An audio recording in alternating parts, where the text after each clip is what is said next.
ठीक है ना। सबसे पहले अपन क्लास स्टार्ट कर रहे हैं आज की। तो शुरुआती क्लास है, शुभ सोमवार, अच्छी क्लास है। दूसरी चीज की आपके लिए सोमवार भी है, अच्छी बात है। बहुत सी लेडीज है, मेल का तो मैं नहीं सुना, लेकिन फीमेल 90% बस भी करती है। हाँ सर, 70% तो मान के चलो हाँ सर करती है ना। तो बहुत अच्छा है। तो दिन भी अच्छा है। तो पढ़ाई की शुरुआत भी आज से कर लेना कि मूड खड़ाने का ध्यान मत देना कि मूड खड़ाना जाना पड़ेगा। नहीं आसान भी है सर। पढ़ाई भी कहाँ से स्टार्ट कर देना, आज से स्टार्ट कर देना। दूसरी चीज इम्पोर्टेंट ये है कि आज से पढ़ाई स्टार्ट करने का सीधा सा मतलब ये निकलेगा आपकी कि आज जो पढ़ाया जाएगा आज रिकवर हो जाएगा। आप ये सोचने की नहीं, एक हफ्ते भर का पूरा वीक का क्लिक कर लेते संडे को पढ़ेंगे तो संडे पे पता नहीं क्या होने वाला है, नहीं पढ़ पाओगे। दूसरी चीज है कि मिडवाइफरी के जो आपके सीनियर है, सुनना ना, आपके जो सीनियर है, जस्ट सीनियर, उनसे पूछना कि मिडवाइफरी के नोट्स कितने भारी होते हैं, कितने बड़े होते हैं। सर वो तो पहले ठीक है ना, कितने कितने पेज के होते हैं, 500 पेज के शायद मिनिमम होंगे। तो 500 पेज पढ़ना छोटी मोटी बात नहीं होती। तो उसके लिए आपको क्या करना पड़ेगा, रोज का रोज दोहराना पड़ेगा। रोज का रोज दोहराने के लिए आपको रोज क्लास भी अटेंड करनी पड़ेगी, क्योंकि एक दिन भी छूट गया बीच में तो समझो उस दिन का गया, वो दोबारा नहीं आने वाला जीवन में, पूरे जीवन में नहीं। नोट्स तो मिल जाएंगे आपको, किसी पड़ोसी से भी मांग के कॉपी आप लिख लोगे, नोट्स तो मिल जाएंगे, लेकिन वो चीज गई आपके जीवन से, वो समझ में नहीं आया ना आपको तो जीवन भर नहीं आने वाला। इसलिए छुट्टियां का बहुत कम ध्यान देना छुट्टियां में। जब इम्पोर्टेंट है, मतलब जरूरत ही हो तो वो बात अलग है, नहीं तो एब्सेंट अगर 2 दिन पर, एक वीक में 3 दिन पढ़ने आए और 2 दिन पढ़ने नहीं आ रहे तो वीक पर पढ़ने आने का कोई मतलब नहीं है। फिर पूरे वीक मत आओ, 2 दिन आने का कोई मतलब नहीं है। आओ तो पूरी क्लास अटेंड करो, क्योंकि समझ में तभी आएगा जब पूरी क्लास अटेंड करोगे। आपने कभी मैथ की क्लास ली है, पढ़ी होगी मैथ सारे ने। जैसे मैथ की पर्सनल स्टार्ट हो रही है, उस दिन आप एब्सेंट रह गए और दूसरे दिन आ रहे हो तो आपको सवाल समझ में आएंगे नहीं। क्योंकि जिस दिन समझाया था, जिस दिन उसकी स्टार्टिंग हुई थी, जिस दिन इंट्रोडक्शन हुआ था, जिस दिन उसको समझाया गया था, जैसे इंट्रोडक्शन सूत्र उत्तर लिखाए गए थे, सूत्रों को समझाया गया था, उस दिन आप थे ही नहीं। उसके बाद क्वेश्चन सोल्व करवा रहे हैं डायरेक्ट, उसमें आ रहे तो क्वेश्चन सोल्व समझ में आएगा आपके? फिर वही टीचर बोर्ड में उतार के जा रहे हैं, आप उसको कॉपी में उतार के जा रहे हो, फिर बोलो समझ में नहीं आया, तो इससे समझ में नहीं आता है। तो समझ में तभी आएगा तब रोज क्लास में आओगे, ठीक है। तो सबसे पहले अपन लगाते हैं सब्जेक्ट है अपना मिडवाइफरी।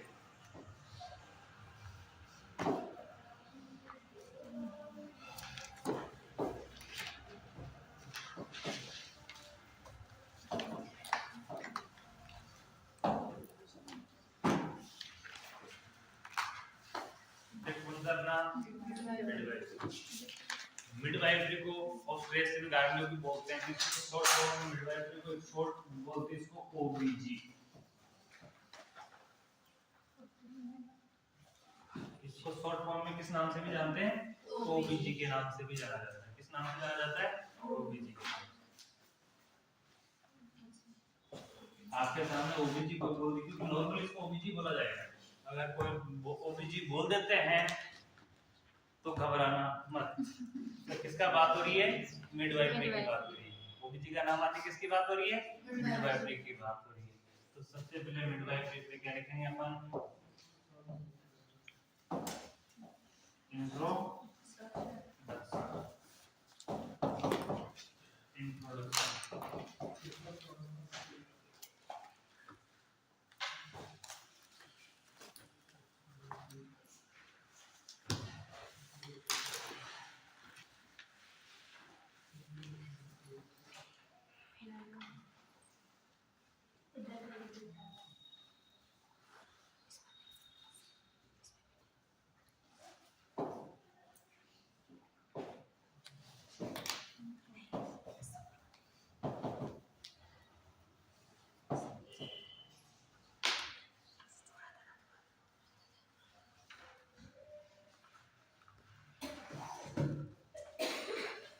लिखना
प्रसूति मिडवाइफरी एक प्रसूति विद्या है। प्रसूति विद्या है यानी लेबर एजुकेशन, इंग्लिश में क्या बोलेंगे इसको? Labour education. प्रसूति विद्या यानी कि लेबर एजुकेशन है। पुस्तक में लिख सकते हो।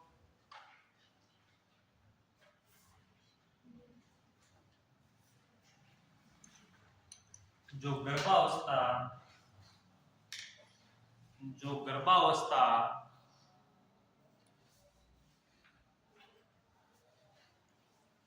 प्रसव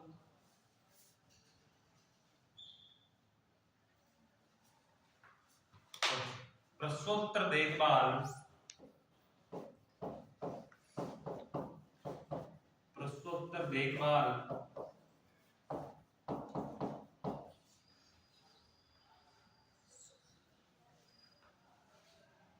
और नवजात की देखभाल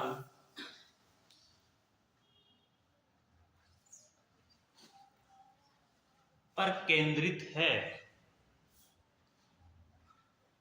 प्रसवोत्तर देखभाल और नवजात की देखभाल पर केंद्रित है।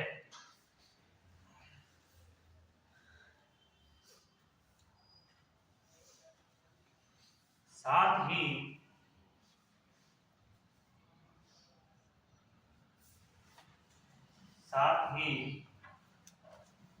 महिलाओं के यौन और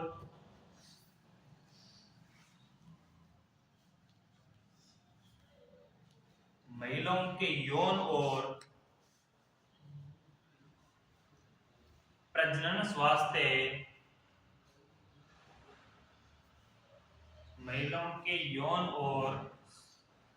स्वास्थ्य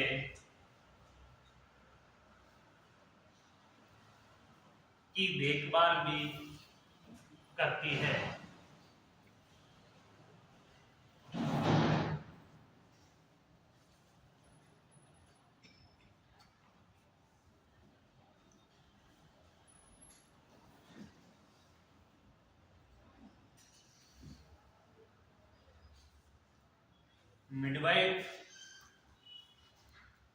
midwife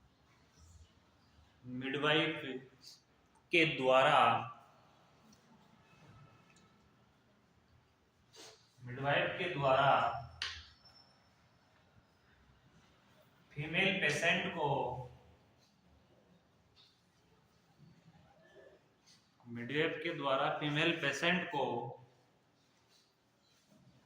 health education, child care,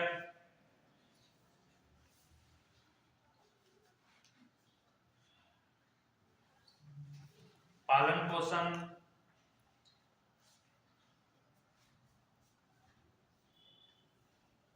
रख रखाव आदि पे जोर दिया जाता है।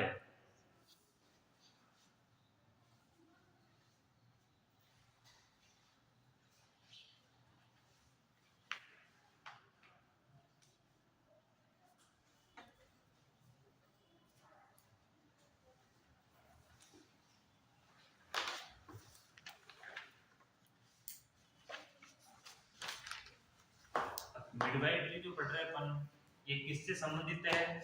मिडवाइफ से। किससे संबंधित है? मिडवाइफ से। मिडवाइफ का मतलब मिडवाइफरी नहीं होता है। मिडवाइफरी का मतलब तो होता है पेशा। पेशा यानी काम। और मिडवाइफ कौन होगी? जो उस काम को कर रही है। मिडवाइफ का मतलब क्या होगा? काम को कर रही है। मिडवाइफरी यानी तो एक पेशा हो गया, एक काम हो गया। जैसे मैं टीचर हूँ, पढ़ा रहा हूँ आपको, तो मेरा पेशा क्या है? पढ़ाना। लेकिन मैं क्या पढ़ा रहा हूँ? सब्जेक्ट पढ़ा रहा हूँ पर्टिकुलर, तो वो सब्जेक्ट क्या होगा? वो मेरे पेशे के अंतर्गत आएगा, वो मैं कर रहा हूँ। इसी प्रकार मिडवाइफरी क्या है? एक पेशा है, एक कार्य है, लेकिन उसकी भूमिका अदा कौन कर रही है? एक फीमेल कर रही है। उस फीमेल को किस नाम से जानेंगे अपन? मिडवाइफ के नाम से। अभी मेरा नाम और है, नाम तो अलग है, लेकिन अभी मैं आपको पढ़ाने का काम कर रहा हूँ, यानी कि मेरा पैसा क्या है, आपको पढ़ाना, मेरा वर्क क्या है, आपको पढ़ाना। तो उस पढ़ाने का मेरा नाम क्या है? टीचर या शिक्षक बोल सकते हैं। जैसे डॉक्टर है, डॉक्टर एक पर्टिकुलर नाम है, डॉक्टर एक पर्टिकुलर नाम होगा डॉक्टर का भी, लेकिन डॉक्टरी क्या है उसका? पेशा है। इसी प्रकार मिडवाइफ क्या है? उसका नाम है, उसको वर्क करने वाला है, उसका पेशा क्या है? मिडवाइफरी। कि वो काम कर रहा है, किसका कर रहा है? मिडवाइफरी का काम कर रही है, मिडवाइफरी का काम कर रही है, इसलिए उसको क्या बोलेंगे अपन? मिडवाइफ। जो डॉक्टरी का काम कर रहा है उसको क्या बोलेंगे अपन? डॉक्टर। जो मिस्त्री का काम कर रहे हैं हम उसको क्या बोलेंगे? मिस्त्री, मैकेनिक। ठीक है, हर प्रकार का काम है तो उसको उस नाम से जानते हैं। तो इसी प्रकार जैसे कोई टीचर पढ़ा रहा है तो उसको क्या बोलेंगे? पढ़ाने वाले को टीचर। तो इसी प्रकार जो मिडवाइफ है वो कौन है? जो मिडवाइफरी का काम कर रही है, यानी कि उस काम को जो अपने हाथों से अंजाम दे रही है वो कौन होगी? मिडवाइफ। तो इसमें मिडवाइफ का भी काम रहेगा। मिडवाइफरी को फॉलो कौन करती है? मिडवाइफ। कौन करेगी? मिडवाइफ। तो काम तो उसी को करना है सारा।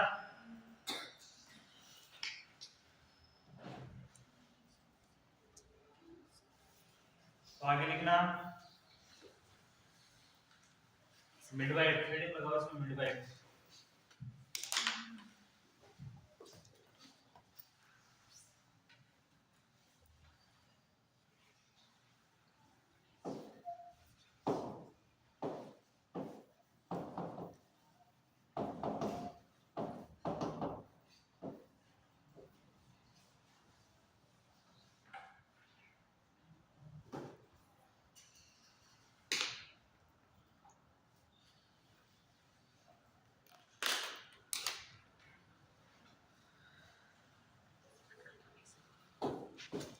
मिडवाइफ में देखना इसका जो काम होगा वो क्या होगा। सबसे पहला देखना है परनेटल केयर।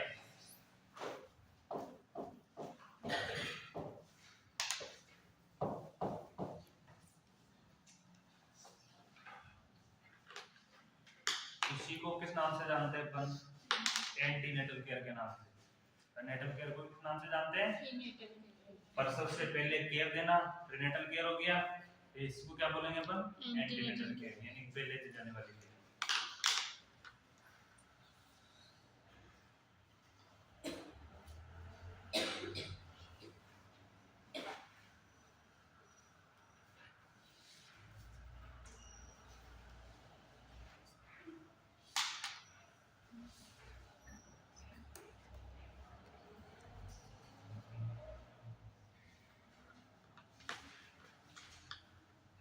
लिखना प्रेगनेंसी के दौरान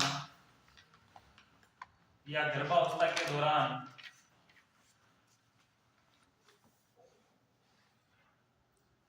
प्रेगनेंसी के दौरान या गर्भावस्था के दौरान प्रसव से पहले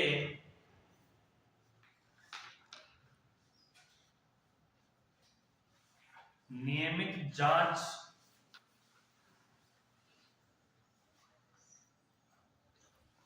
और मार्गदर्शन करना। मिडवाइफ क्या है? मिडवाइफ का पहला काम क्या है? प्रेगनेंसी के दौरान प्रसव से पहले जांच कर और उसका क्या करना? मार्गदर्शन करना। ये भी किसका काम है? मिडवाइफ का।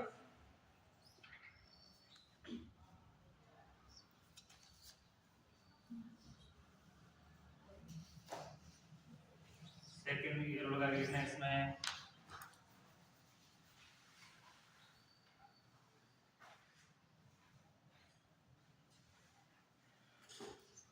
डिलीवरी के दौरान, डिलीवरी भी बोल सकते हो इसको और इसको हम लेबर भी बोल सकते हैं।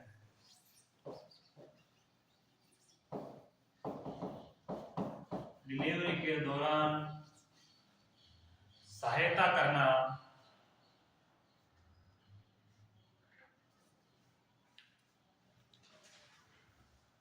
डिलीवरी के दौरान सहायता करना और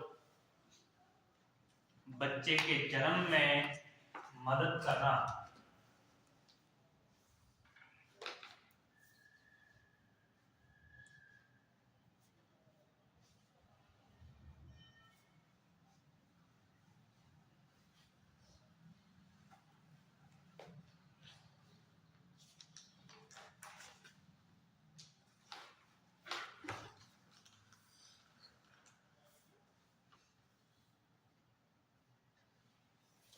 अगला देखना रिप्रोडक्टिव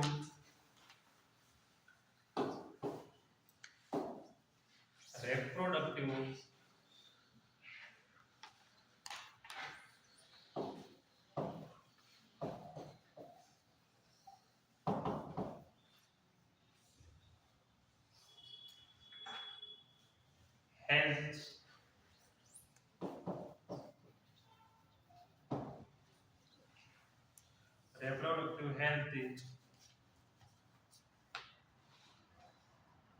से जुड़ी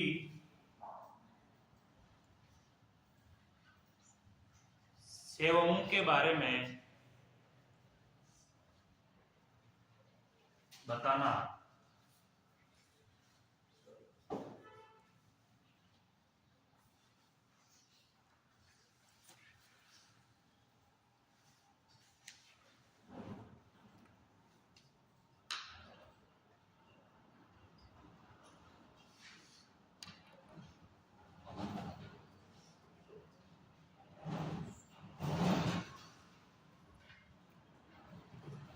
इसमें हेडिंग लगाओ डेफिनेशन ऑफ मिडवाइफरी।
लिखना मिडवाइफरी को प्रसूति विज्ञान भी कहते हैं।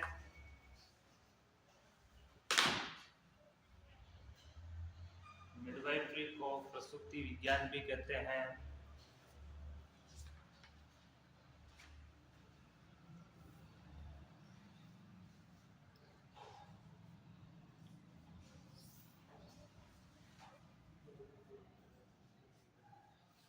जिसमें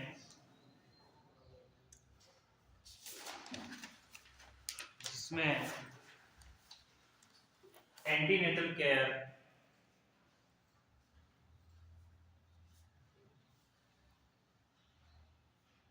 से लेकर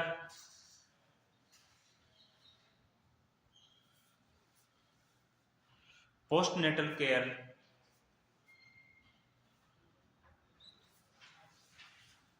प्रोवाइड की जाती है।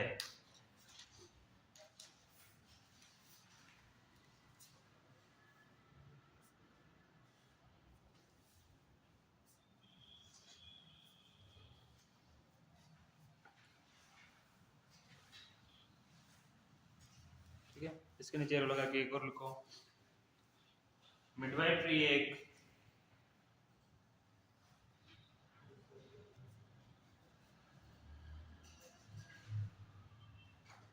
प्रसव विद्या है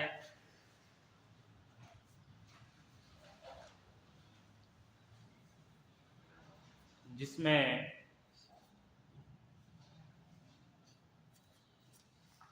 फीमेल प्रेग्नेंट होने से लेकर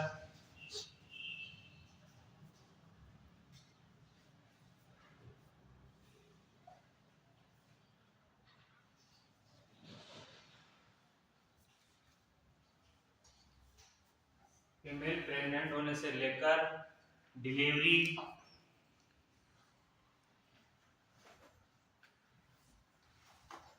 और पोस्टनेटल केयर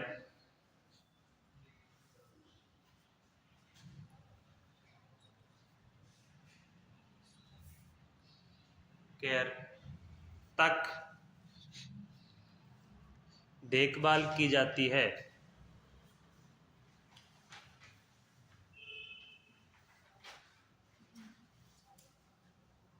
ठीक है।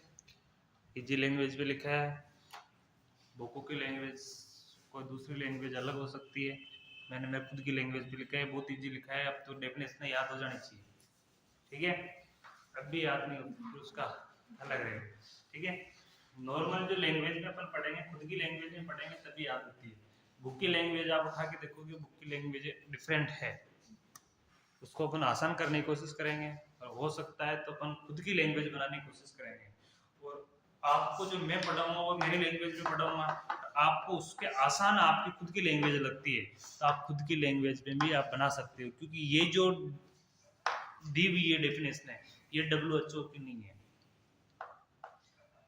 जैसे किसी WHO ने या किसी संस्थान ने एक पर्टिकुलर दी हुई है, उसको अपन चेंज नहीं कर सकते, उसको तो रटना पड़ेगा या उसको पढ़ो कैसे भी करो, वो तो फिक्स है। जैसे हेल्थ की दी हुई है तो वो किसने दी हुई है, WHO। उसमें ना तो अपन कुछ जोड़ सकते हैं ना कुछ उसमें तोड़ सकते हैं, जोड़ तोड़ दोनों नहीं कर सकते क्योंकि वो एक प्रमाणित है। लेकिन कोई इजीली करने के लिए अपन बड़ी को छोटा कर सकते हैं, अपने अपनी लैंग्वेज में अपन उसको बना सकते हैं। तो अपन जो मैं लिखा रहा हूँ वो लैंग्वेज तो मेरे हिसाब से तो मैं सही लिखाऊंगा, फिर भी आपको कुछ लगता है कि इस लैंग्वेज को ऐसा नहीं, आपको ऐसे पढ़ना चाहिए, तो अपनी खुद की लैंग्वेज पढ़ा के भी पढ़ सकते हो। कुल मिला के अपन को क्या करना है, समझना है, अपने को क्या करना है, समझना है। वो किसी भी लैंग्वेज समझे, लेकिन समझना सही है, ऐसा नहीं कि रॉन्ग लैंग्वेज में नेगेटिव की ओर चले जाओ। मैटर वही होना चाहिए, लैंग्वेज कुछ भी हो सकती है लेकिन मैटर समझ में आना चाहिए, ठीक है। अपने इसका जो मिडवाइफरी का जो सेक्शन है, फर्स्ट सेक्शन स्टार्ट होता है। फर्स्ट सेक्शन इसका नाम है ए। कौन सा सेक्शन है, ए।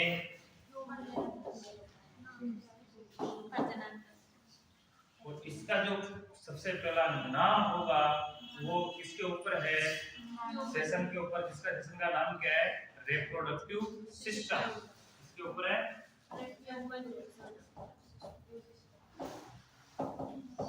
Reproductive system.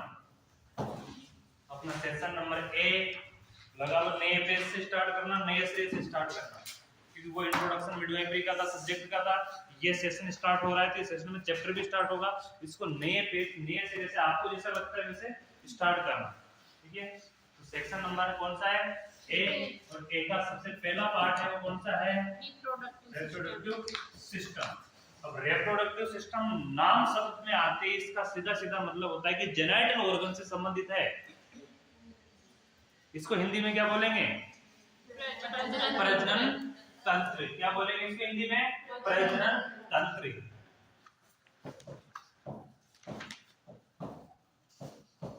हिंदी में इसको बोला अपन ने प्रजनन तंत्र। प्रजनन तंत्र का मतलब होता है कि अपने जैसा दूसरे का जन्म करना, हुबहू। उसको क्या बोलेंगे अपन, प्रजनन। प्रजनन का मतलब होता है कि जैसे व्यक्ति के जैसे बच्चा पैदा करेगा, जानवरों के जैसा, तो वो प्रजनन है उसका, उसके हुबहू उसके जैसा उत्पन्न करना, उसको बोलेंगे प्रजनन। तो रिप्रोडक्टिव सिस्टम है। अब रिप्रोडक्टिव सिस्टम है, इसके अंदर जो पहला टॉपिक होएगा वो होगा कि पहले रिप्रोडक्टिव सिस्टम के जो ऑर्गन है वो कौन से हैं। इसमें पहला हेडिंग लगाओ, फर्स्ट चैप्टर है अपना ह्यूमन रिप्रोडक्टिव सिस्टम।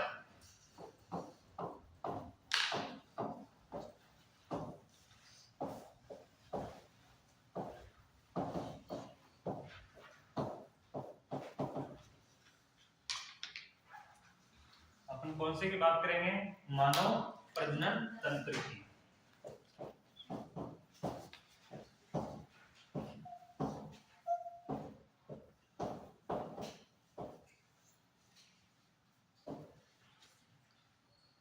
ये जो मैं लैंग्वेज लिख रहा हूँ समझ में आ रही है, इंग्लिश सबके नहीं आ रही तो बता देना दीजिए, मिला के समझ में नहीं आता तो कोशिश करेंगे पूरे लिखने की, पर ये आ जाए तो बहुत अच्छी मेरे लिए हो जाएगा। नहीं, मैं वैसे मेन कर्सर से मैं भी नहीं लिखा था, मैं नॉर्मली लिखा हूँ।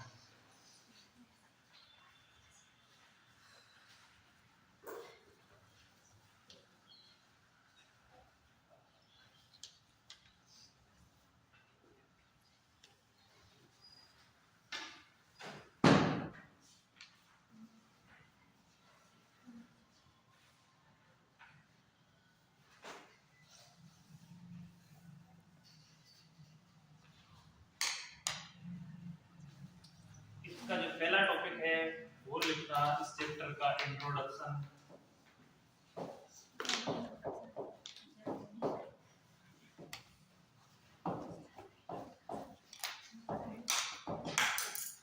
पहले अपन ने किसका इंट्रोडक्शन किया था? मिडवाइफरी का। अब किसका कर रहे हैं अपन? ह्यूमन रिप्रोडक्टिव सिस्टम का। यानी कि प्रत्येक जो टॉपिक आएगा, प्रत्येक टॉपिक का इंट्रोडक्शन आएगा।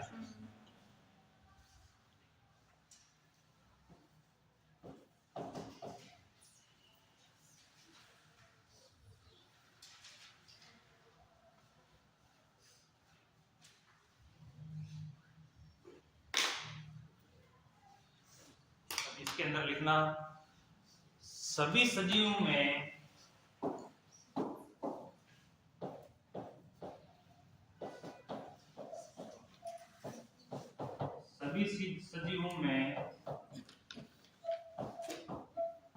अपने समान जीव पैदा करने की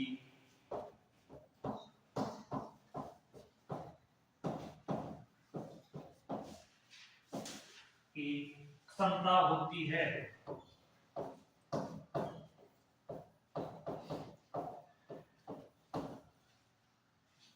जिसे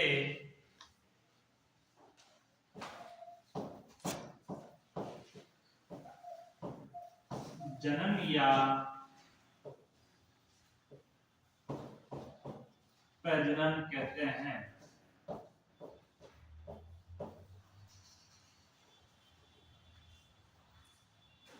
जिसे जनन या प्रजनन कहते हैं।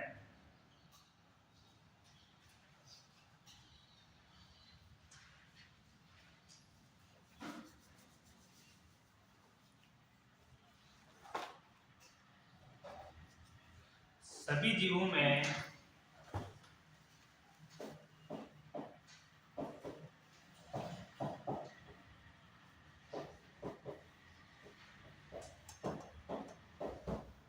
एक विशिष्ट गुण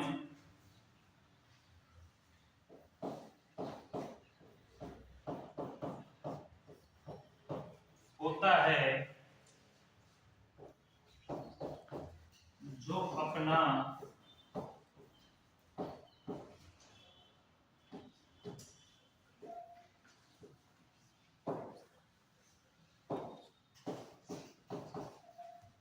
अस्तित्व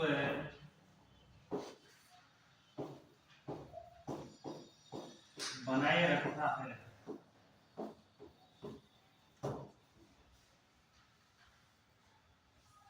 एक विशेष गुण होता है कि क्या करता है? अपना अस्तित्व बनाए रखता है। जैसे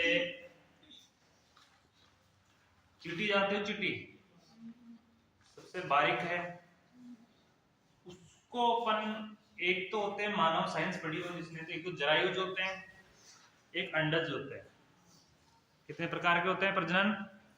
दो प्रकार के होते हैं। एक तो जरायुज में आते हैं, एक इसमें आते हैं अंडज में। एक तो खुद बच्चे को जन्म देते हैं, एक अंडे देते हैं। वो छोटे से छोटा जीव हो तो ठीक, और वो बड़े से बड़ा जीव हो तो ठीक। ठीक है। शत्रुमुर्ग देखा है? पक्षी होता है, बड़ा होता है, वो अंडा देता है। उसके अंडे का मिनिमम वेट 5 किलो से ज्यादा होता है। इतना बड़ा अंडा देता है। लेकिन वो किसके अंतर्गत है? पक्षी के अंतर्गत है। और पक्षी 90% किसके अंदर आते हैं? 99% किसके अंदर आते हैं? अंडज के अंदर आते हैं। सारे अंडे देते हैं। मछलियां होती है, वो किसके अंदर आती है? अधिक अंडज के अंदर आती है, तो अंडे देते हैं। अपन जो एक मानव है, जानवर है, ये किसके अंदर आते हैं? जरायुज के अंदर आते हैं। ये क्या करते हैं? इनमें अंडा तो होता है, लेकिन अंडा किसमें परिपक्व होता है? गर्भ के अंदर। उनमें बाहर परिपक्व होता है। और अपने में किसके अंदर होता है? फीमेल में, जैसे जानवरों में किसमें होता है? खुद के गर्भ के अंदर परिपक्व होता है, खुद के प्लेसेंटा के जरिए परिपक्व होता है। और वो परिपक्व होके बाहर निकलता है, क्योंकि बच्चे के रूप में बाहर निकलता है। तो उसको क्या बोलेंगे अपन? जरायुज। यहाँ तक समझ में आ गई? दो प्रकार के होते हैं। तो एक सभी में प्रकार का एक विशिष्ट गुण है, और वो गुण क्या करता है? अपने जैसा दूसरे को तैयार करने का अपने को क्या देता है? तरीका देता है, अपने को शिक्षा देता है उस प्रकार की, अपने जैसा दूसरा तैयार हो सकता है। सभी के पास एक विशिष्ट गुण होता है जो अपना अस्तित्व बनाए रखता है। विशिष्ट गुण यानी अपने जैसा पैदा करके खुद मर भी गया ना तो अपने जैसा पीछे छोड़ के जाता है। जैसे पीढ़ी दर पीढ़ी यही चलता आ रहा है। अपन में देखते हैं अपने दादाजी थे, अपनी दादी थी, उनके कौन हुए, अपने माता पिता हुए, दादा दादी खत्म हो गए लेकिन अपना अस्तित्व तो छोड़ गए। उनके फिर अपन हुए, अपने भी आने वाले बहुत से हम अपन वो दूसरे होंगे, तो उसमें क्या जैसे जैसे खत्म होते जाएंगे लेकिन अस्तित्व तो खत्म नहीं हुआ, अस्तित्व तो बना रहेगा। तो एक उसमें एक जन्म प्रजनन का एक विशिष्ट गुण है, प्रजनन करने का एक विशिष्ट गुण है जीवों में जो अपना अस्तित्व क्या करते हैं, बनाए रखते हैं, वो कभी खत्म नहीं होते। और नहीं तो ऐसा गुण नहीं होता तो एक बार जन्म होगा उसके बाद ऐसा गुण नहीं था, लैंगिक प्रक्रिया स्टार्ट नहीं होती, प्रजनन नहीं होता तो वापस खत्म हो जाता सारा सिस्टम। तो ये कि लैंगिक गुण एक प्रजनन के तहत ये एक अपना अस्तित्व बना, एक विशिष्ट गुण है। और ये विशिष्ट गुण ओनली फॉर किसमें दिया हुआ है, ओनली फॉर फीमेल में, जो अपने समान बच्चे को जन्म दे सकती है। अब एक चीज और समझना कि जिसने साइंस पढ़ी हो उसको पता होगा कि एक तो होते हैं द्विलिंगी, एक होते हैं एकलिंगी। द्विलिंगी की बात करें तो ये पादप में पाए जाते हैं और किसी में नहीं पाए जाते हैं। और दूसरी चीज, दूसरा एक लिंगी जो द्विलिंगी पाया जाता है वो केंचुआ, केंचुआ सुना नाम, केंचुआ ऐसा जीव है कि वो द्विलिंगी है। वो एक ही बॉडी के अंदर कितने लिंग होते हैं, 2 लिंग होते हैं, उससे वो प्रजनन करता है। इसके अलावा कोई हो पुरला तो उसका नाम पता नहीं हो, तो अलग जानकारी नहीं हो, लेकिन पादप द्विलिंगी होते हैं। पादप में एक पुष्प नर है, एक पुष्प मादा है, एक पुष्प में फल लगेगा और एक पुष्प ऐसा कैसे खर जाता है, उसमें 2 पुष्प होते हैं, उसमें परागकण होते हैं। और कई पौधे ऐसे होते हैं किसी एक ही पुष्प के अंदर 2 परागकण होते हैं, परागकण होते हैं जो एक मादा होता है एक फीमेल होता है, मादा और एक मेल होता है, दोनों कण उसमें होंगे और उसी से उनको फल लगता है। तो वो एक उनकी प्रक्रिया है, वो साइंस में अपन ने पढ़ी है, बॉटनी के अंदर तो उनका पढ़ा है, जूलॉजी बॉटनी पढ़ा है। लेकिन मानव के अंदर नहीं, मानव कौन से लिंग में आते हैं, एक लिंगी में आते हैं। कौन से लिंगी में आएंगे, एक लिंगी में। अब प्रजनन करना है तो प्रजनन करने के लिए द्विलिंगी होना जरूरी है। क्या करना है, द्विलिंग जरूरी है। तो मेल का और फीमेल के दोनों को लिंग को इंटरक्रॉस कराना जरूरी है। ये देखते आ रहे हैं कि इंटरक्रॉस होना जरूरी है। क्यों, क्योंकि अपने पास एक ही लिंग के गुण है और दूसरे गुण लेने अपने दूसरे के इंटरक्रॉस कराना पड़ेगा।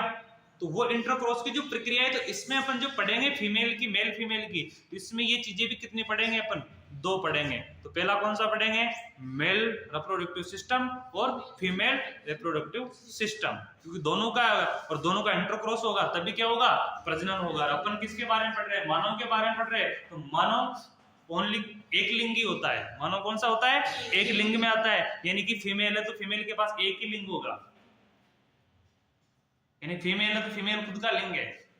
और अपने इसमें जो द्विलिंगी होते हैं, अपने इसमें भी होते हैं द्विलिंगी, उनको अपन वो बच्चे को जन्म नहीं दे सकते, उनकी प्रक्रिया अलग हो जाती है, जिनको अपन किन्नर के नाम से संबोधित करते हैं। किसके नाम संबोधित करते हैं, किन्नर के नाम से। और उसको हिंदी में संस्कृत में नपुंसक बोलते हैं। क्या बोलते हैं, नपुंसक, क्योंकि वो जीवन में कभी प्रजनन नहीं कर सकते हैं। जिसमें द्विलिंग का गुण आ जाते हैं ना, हार्मोन, द्विलिंग का यानी कि जेनिटल ऑर्गन की शेप भी हो, हार्मोन भी हो सकते हैं, हार्मोन भी हो सकते हैं। अभी एक क्रिकेटर था, उसके जो एक लड़के ने अभी लिंग ट्रांसप्लांट किया है, अभी आपने देखा वो वीडियो वगैरह में आता है। वो कौन से क्रिकेटर, उसका नाम ये था, एक लड़का था, उसके क्या था कि लड़के, वो जन्म तो उसका लड़के में हुआ था लेकिन उसके हार्मोन किसके थे, लड़की के थे। तो उसने अपनी पूरी बॉडी को लड़की के रूप में ढला लिया है, यानी कि अपने ऑर्गन, सारा जेनिटल ऑर्गन सारे कुछ उसने डॉक्टरों की सहायता से क्या कर लिया है, अपने आप को यानी कि लड़की बना लिया है। कभी सर्च करके देखना, गूगल में मिल जाएगा आपको। ओरिजिनली में उसका जन्म हुआ था वो कौन था, लड़का, लेकिन उसके हार्मोन कौन से थे, लड़की वाले थे।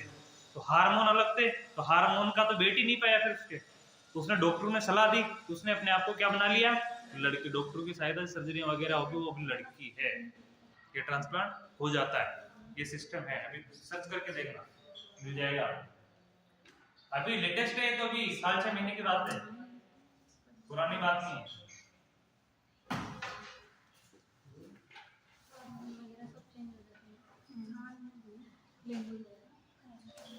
आगे लिखते हैं इसमें इस प्रकार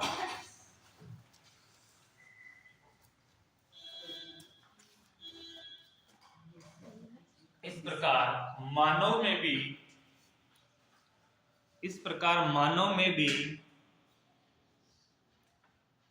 प्रजनन की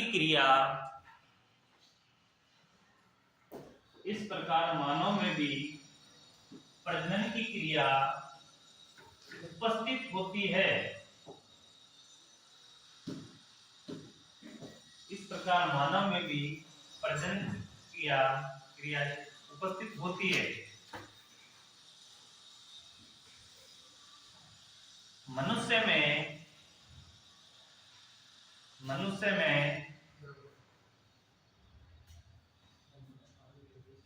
नर जनन तंत्र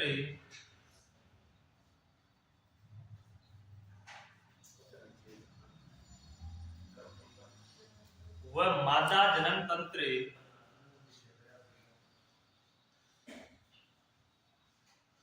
उपस्थित होते हैं।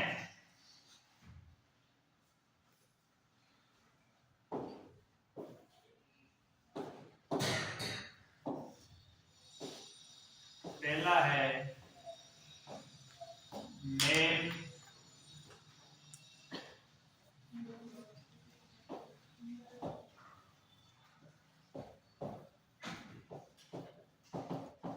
रिप्रोडक्टिव सिस्टम और सेकंड कौन सा है female reproductive system. Female reproductive system.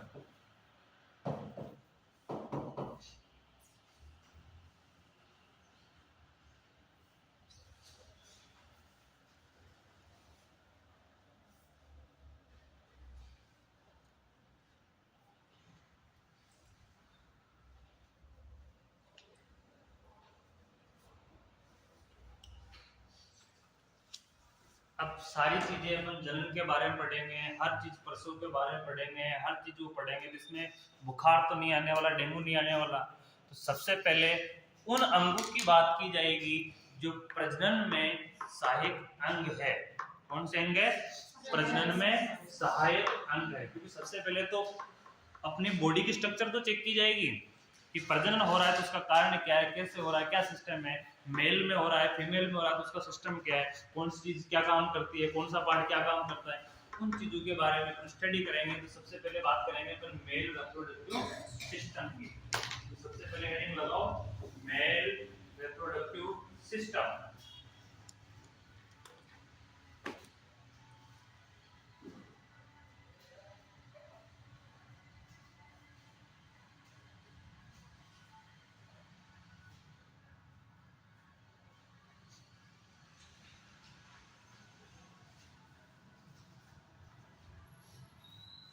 अब मेल रिप्रोडक्टिव सिस्टम की बात हो रही तो सबसे पहले ध्यान में यहाँ सीखने को बेसिक जानकारी होना जरूरी है। दूसरी चीज की है कि मेल में जो एक रिप्रोडक्टिव सिस्टम है वो दो काम करता है। मेल के अंदर जो रिप्रोडक्टिव सिस्टम होता है वो मिलके क्या काम करता है? दो काम करता है। कौन कौन सा? क्योंकि मेल के अंदर उत्सर्जन तंत्र और प्रजनन तंत्र दोनों क्या है? एक ही होता है। इंटरनल जाने के बाद अगर इंटरनल ऑर्गनों की बात करते हैं तो इंटरनल ऑर्गनों में जाने के बाद वो अलग अलग हो जाते हैं, लेकिन एक्सटर्नल ऑर्गन की जो बात करते हैं वो दोनों में क्या होता है? एक ही होता है। एक पार्ट जिसको यूरेथ्रा के नाम से जानते हैं, उसी यूरेथ्रा में से सीमेन आएगा और उसी यूरेथ्रा से क्या आएगा? यूरिन आएगा।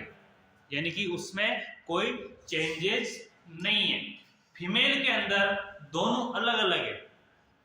फीमेल के अंदर प्रजनन जो सिस्टम है वो अलग है क्योंकि उसकी प्रक्रिया पूरी अलग होनी है। दूसरा उसमें उत्सर्जन तंत्र है वो भी क्या है? अलग है।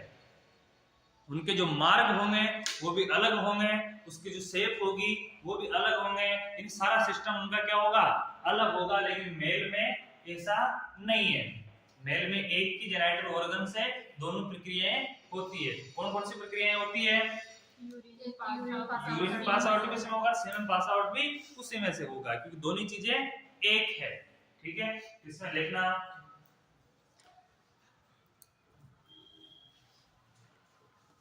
मेल में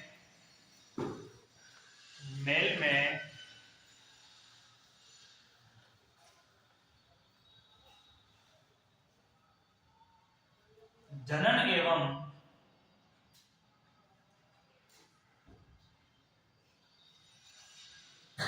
उत्सर्जन के लिए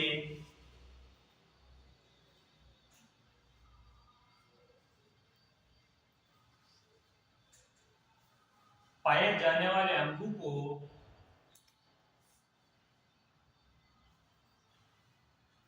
निम्न प्रकार दर्शाया जाता है।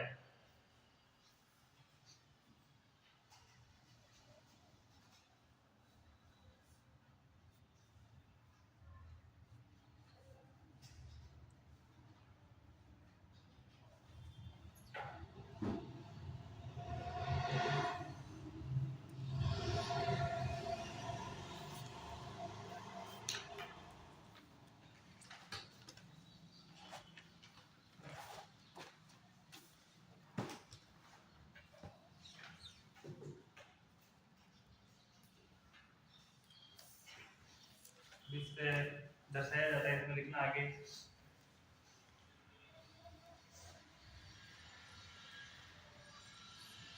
मेल रिप्रोडक्टिव सिस्टम के मेल लिखना मेल रिप्रोडक्टिव सिस्टम में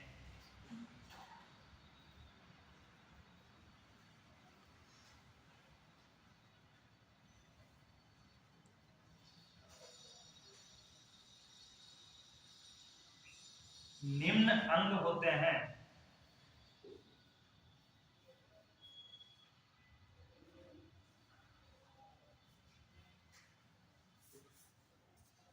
फर्स्ट का नाम लिखना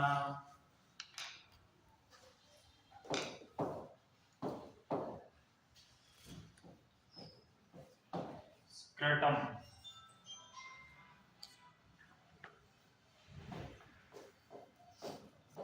उसका नाम क्या स्क्रटम, हिंदी में बोलते हैं इसको वृषण कोश।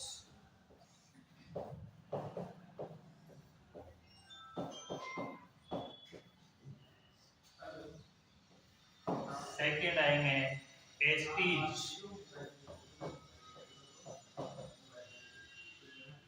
टेस्टिज यानी वृषण।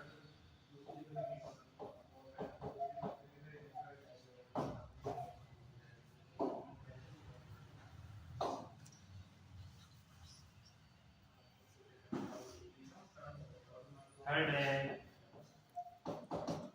सेमिनल वेसिकल्स,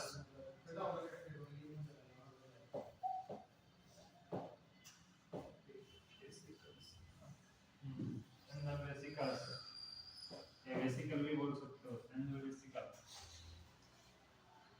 यानी शुक्राशय। हिंदी में क्या बोलेंगे इसको? शुक्राशय।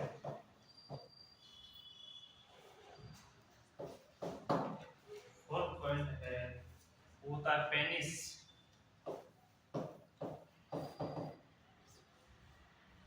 पेनिस तो हिंदी में बोलते हैं सीसन।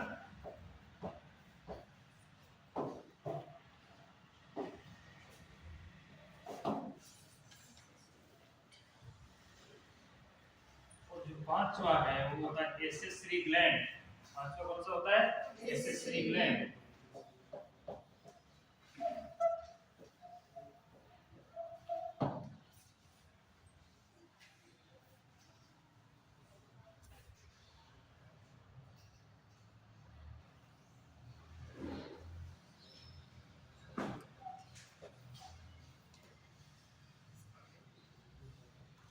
पांच इंपॉर्टेंट पार्ट है। अब जिन पार्ट की अपन बात कर रहे हैं ये कौन से पार्ट है? ये प्रजनन पार्ट है। जिनकी बात कर रहे हैं कौन से पार्ट है? प्रजनन पार्ट है। अगर इसी जगह अपन उत्सर्जन तंत्र की बात करें तो उत्सर्जन तंत्र में कौन से आ जाएंगे? उसमें देखना दोनों तो आ जाएंगे, किडनियां,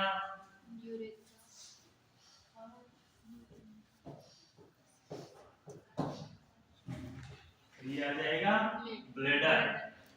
ब्लैडर की जो बाद की प्रक्रिया है वो प्रक्रिया इन प्रक्रिया के साथ यानी कि दोनों एक ही होती है। अपन जिस तंत्र की बात कर रहे हैं वो तंत्र प्रजनन तंत्र है। रिप्रोडक्टिव सिस्टम की बात करें तो रिप्रोडक्टिव सिस्टम में ये तो काम आ ही नहीं रहा।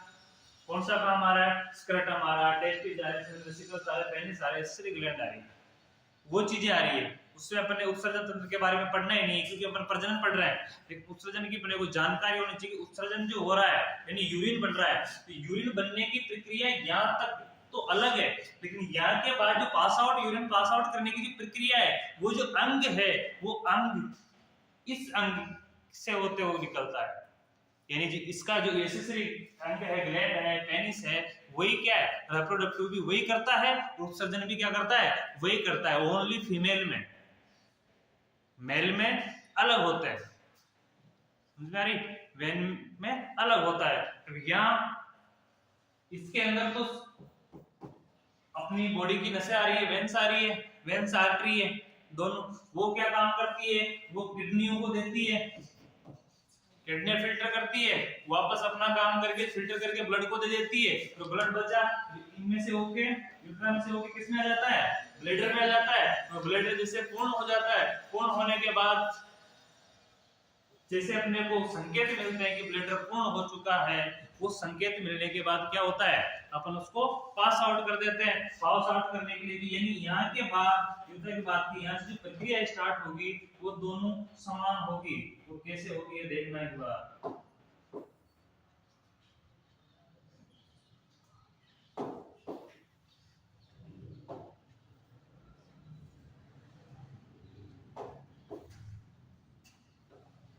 अब इसमें ब्लैडर, ब्लैडर हमेशा कहाँ स्थित होता है?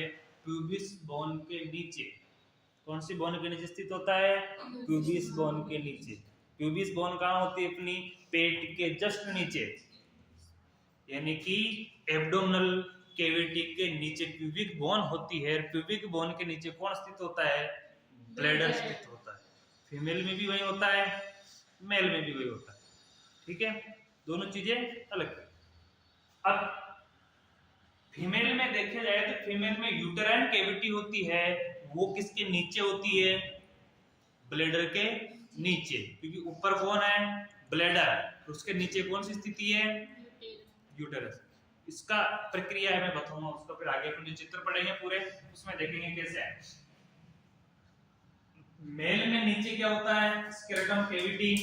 स्क्रोटम कैविटी में कौन स्थित होते हैं? टेस्टिस। टेस्टिस जो सीमन बनाते हैं, बनाकर काम वो करते हैं, तो वो प्रक्रिया होती है इसके पास में एक ग्लैंड होती है ब्लैडर के पास में, जिसको किस नाम से जानते हैं अपन? अपन ने उसका नाम एसेसरी के नाम से तो वो अपन पढ़ा था, वेसिकल्स। इसको अपन ने पढ़ा है सेमिनल वेसिकल्स के नाम से, यानी शुक्राशय के नाम से। किस नाम से पढ़ा है इसको? शुक्राशय के नाम में।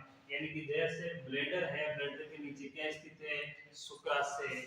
अब टेस्टिस से दो ट्यूबें निकलती है। टेस्टिस कितने अपने?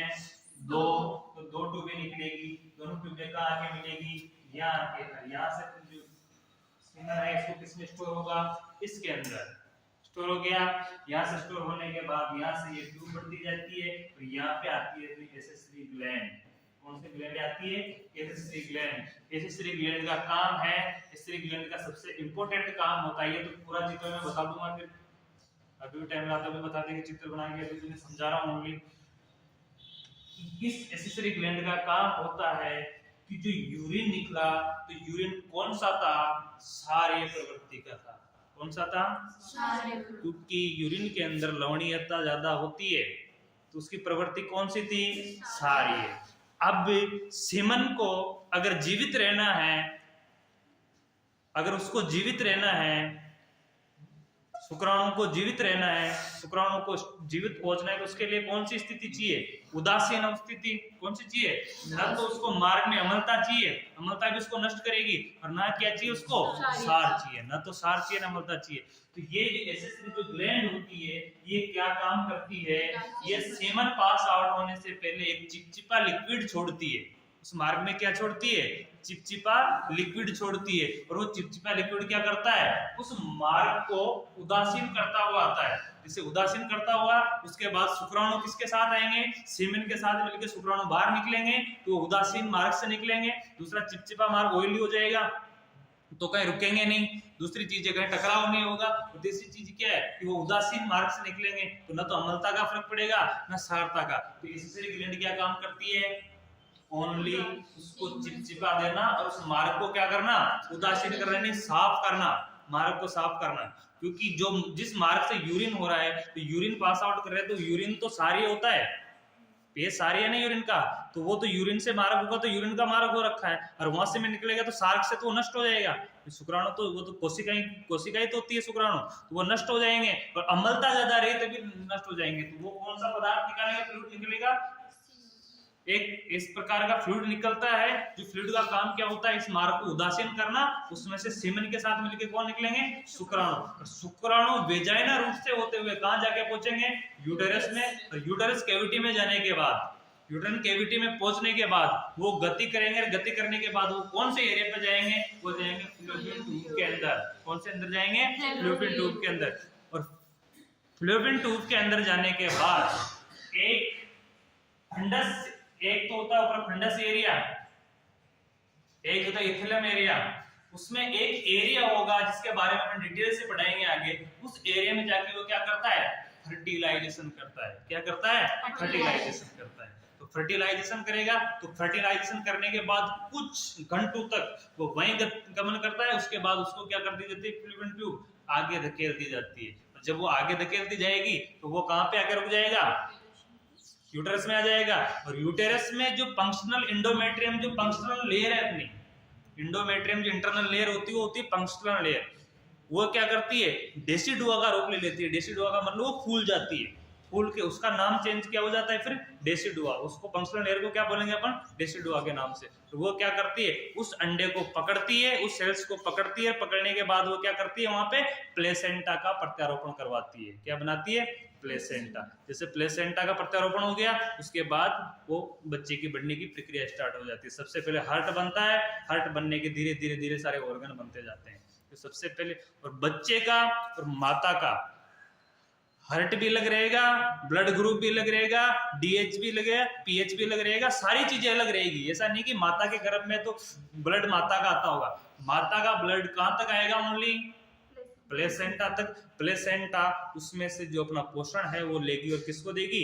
बच्चे को। और बच्चा उस पोषण से क्या निर्माण करेगा? अपना खुद का नया ब्लड का निर्माण करेगा, खुद का नया बोन मैरो होगा, खुद की नई बोन बनेगी। हर चीज खुद की बच्चे की नहीं बनती है। ओनली कुछ एक एंटीबॉडी है जो उसको पार करती है, एक एंटीबॉडी है जो इम्यूनोग्लोबिन के रूप में उसको पार करती है, प्लेसेंटा के रूप में, जिसको मैं अभी डिटेल से पढ़ाएंगे तब उसको धीरे धीरे सामने आएगी तो समझ में आएगी, नहीं तो कंफ्यूजन ज्यादा बढ़ जाएगा। क्योंकि मिडवाइफरी एक इस प्रकार का पार्ट है।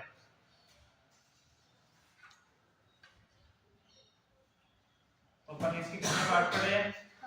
5। कौन कौन से?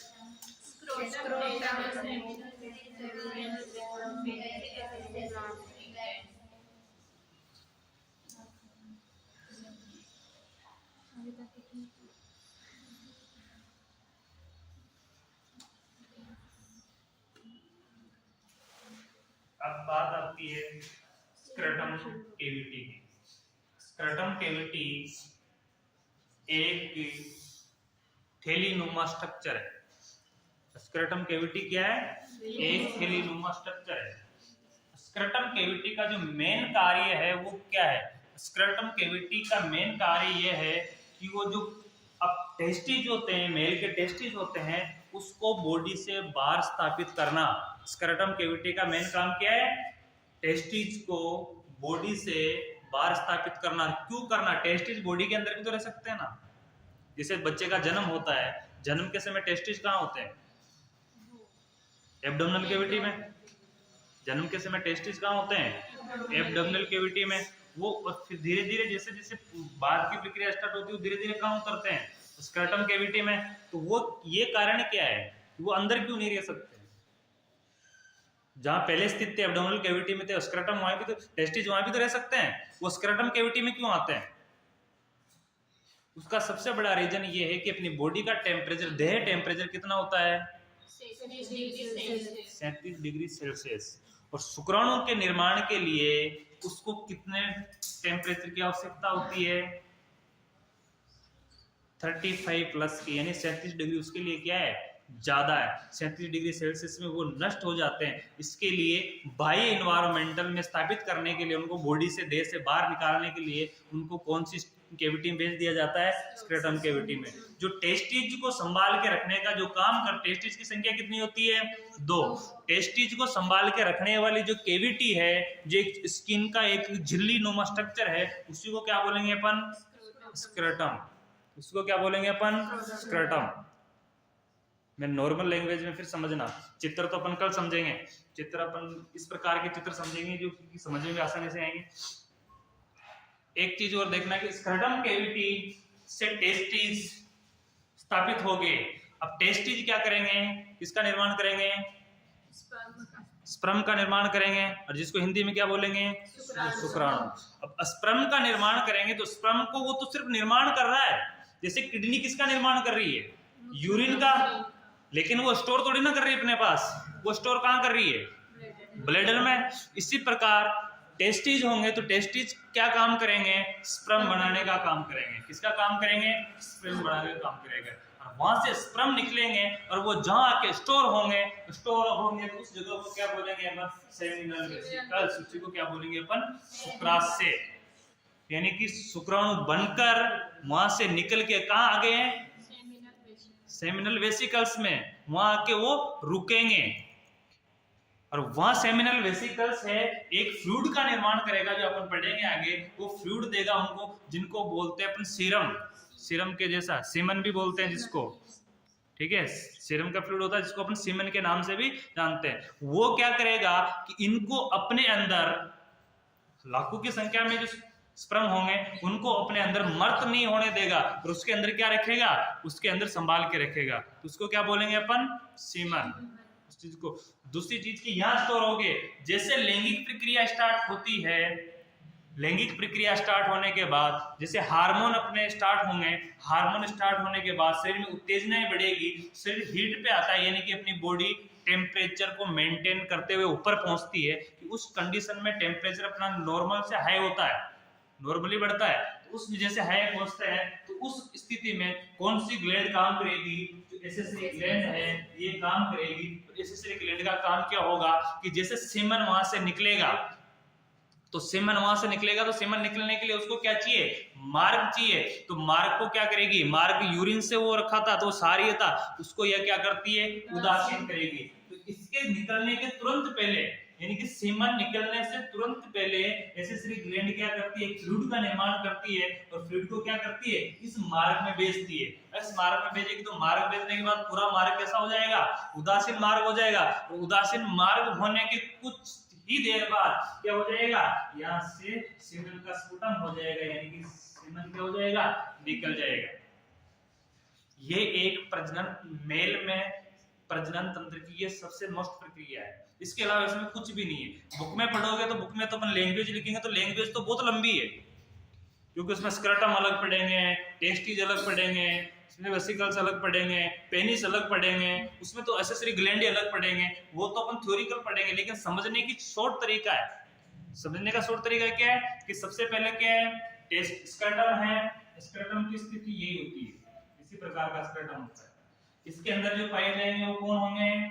टेस्टिस। तो टेस्टिस से जो एक दो ट्यूबें निकलेगी, ट्यूबें निकल के वो ब्लैडर, जहां ब्लैडर होगा, ब्लैडर के जस्ट नीचे एक और ब्लैडर की जैसे आकृति होगी छोटी, उसको क्या बोलेंगे अपन? Seminal vesicles. यहाँ से दोनों चीज जाएगा, इसमें स्टोर करेगा। क्या करेगा? इसमें स्टोर करेगा। इसमें स्टोर करने के बाद इन दोनों से कनेक्टेड एक नली होगी, उस नली के बीच में एक ग्लैंड लगी हुई होगी, तो वो ग्लैंड कौन सी होगी, एसेसरी ग्लैंड होगी। यानी कि अपने को सीमन निकलेगा, बाद सीमन निकलने से पहले अपने को इस नली को क्या करना, उदासीत करना है। तो सबसे पहले ये क्या करेगी, अपना एक फ्लूइड बनाएगी और फ्लूइड उसमें छोड़ेगी। जैसे छोड़ती है, छोड़ने के बाद पूरी नली क्या हो जाएगी, उदासीन हो जाएगी और चिपचिपी हो जाएगी। उसके साथ जैसे सीमन निकलेंगे, सीमन डायरेक्ट कहां हो जाएंगे, बाहर निकल के आ जाएंगे। जब बाहर निकल के आएंगे और सेक्सुअल इंटरकोर्स है तो इंटरकोर्स के दौरान जो पेनिस है, पेनिस की स्थिति वेजाइना में होगी और वेजाइना के रूट पे वो छूटता है, स्पुटम निकलता है, सीमन निकलेगा। सीमन निकलने के बाद वो किस में जाएगा, यूटेरस में जाएगा, क्योंकि वेजाइना के बाद कौन से मार्ग में जाएगा, यूटेरस में। तो यूटेरस की जो स्थिति होती है वो इस प्रकार की होती है, ठीक है। इसमें जाएगा, यहां से प्रवेश करेगा, यहां से प्रवेश करेगा तो कुछ भाग इसमें जाएंगे और कुछ भाग इसमें जाएंगे, ठीक है। अब जिस तरफ की ओवरी काम कर रही होती है, फीमेल की एक टाइम में एक ही ओवरी काम करती है, फीमेल की एक टाइम पे एक ही ओवरी काम करती है, दोनों ओवरियां एक साथ काम नहीं करती है। यानी कि अंडा इस तरफ की बना रही है तो इस तरफ की नहीं बनाएगी। अगर दोनों एक साथ काम करे तो एक साथ 2 फर्टिलाइजेशन हो सकते हैं। 2 फर्टिलाइजेशन होंगे तो हर बार ट्विंस ही पैदा होंगे, हर बार का 2 ओवरी काम करेंगे, दोनों एक साथ अंडे परिपक्व करेंगे, तो दोनों में तो फर्टिलाइजेशन दोनों एक साथ भी तो हो सकते हैं। दोनों फर्टिलाइजेशन होंगे तो ट्विंस के गुण ज्यादा होंगे।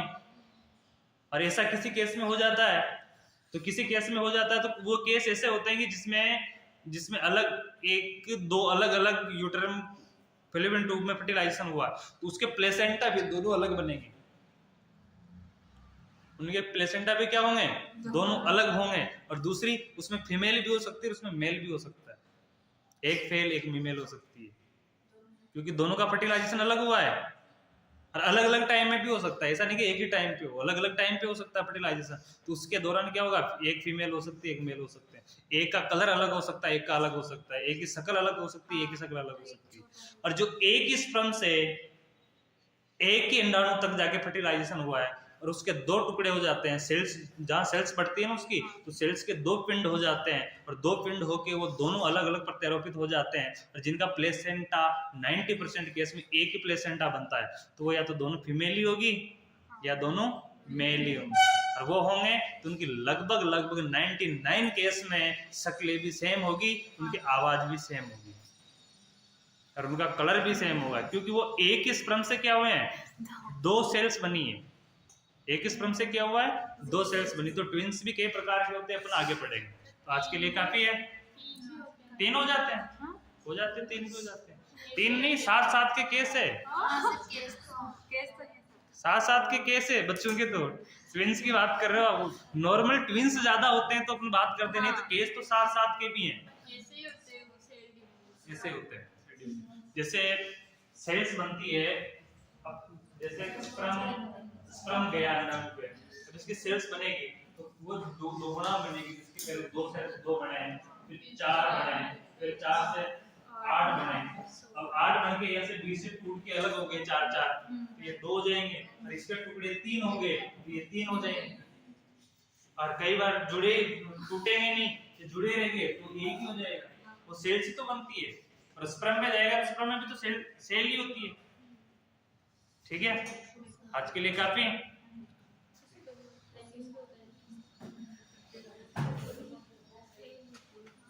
10-5 मिनट बैठ के चिंतन करो कि जो पढ़ा है वो समझ में आया या नहीं आया।